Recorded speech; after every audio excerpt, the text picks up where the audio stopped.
जब जब भारत पाकिस्तान के बीच तनाव बढ़ता है, तब तब सिंधु जल समझौता यानी इंडस वाटर ट्रीटी को तोड़ने की मांग होती है। लेकिन सवाल यह है कि आखिर ये समझौता था क्या, जिसको लेकर आए दिन दोनों देश एक दूसरे पर आरोप लगाते हैं। इसके साथ ही भारत में आए दिन पाकिस्तान को पानी देने का विरोध किया जाता है।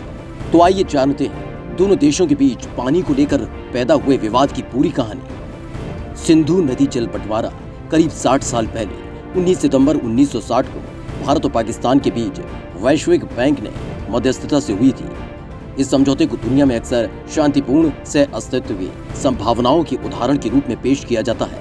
हालांकि ये बात किसी से छिपी नहीं है कि सिंधु जल समझौते को लेकर भारत और पाकिस्तान के संबंध कई बार खराब भी हुए। 1947 में आजादी मिलने के बाद से ही दोनों देशों में पानी को लेकर विवाद शुरू हो गया।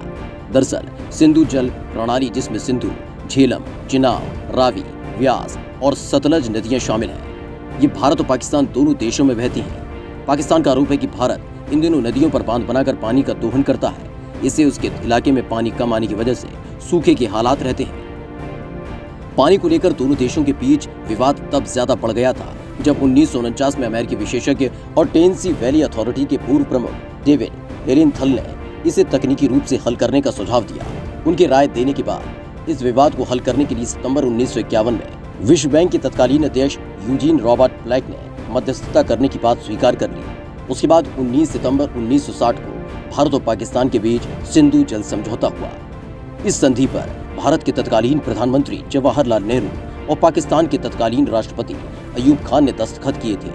12 जनवरी 1961 से संधि की शर्तें लागू कर दी गई। सिंधु के तहत 6 नदियों के पानी का बंटवारा तय हुआ जो भारत से पाकिस्तान जाती हैं। समझौते में स्पष्ट किया गया कि पूर्वी क्षेत्र की तीनों नदियां रावी, ब्यास और सतलज पर भारत का एक क्षेत्राधिकार है। वहीं पश्चिमी क्षेत्र की नदियां सिंधु, चिनाब और झेलम का कुछ पानी पाकिस्तान को भी देने का समझौता हुआ। भारत के पास इन नदियों के पानी से भी खेती, नौवहन और घरेलू इस्तेमाल का अधिकार है। साथ ही भारत डिजाइन और ऑपरेशन के निश्चित मापदंडों के अधीन पनबिजली परियोजना तैयार कर सकता है।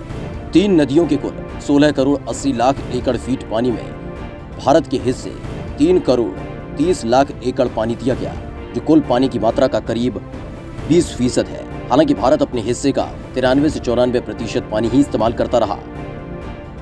सिंधु जल समझौते के तहत भारत और पाकिस्तान के बीच एक स्थायी आयोग का गठन किया गया। सिंधु आयोग के दोनों तरफ के आयुक्त इस समझौते पर अपनी अपनी सरकारों का प्रतिनिधित्व करते हैं। समझौते के तहत दोनों आयुक्तों को साल में एक बार मीटिंग करनी होती है, एक साल भारत में तो दूसरे साल पाकिस्तान में।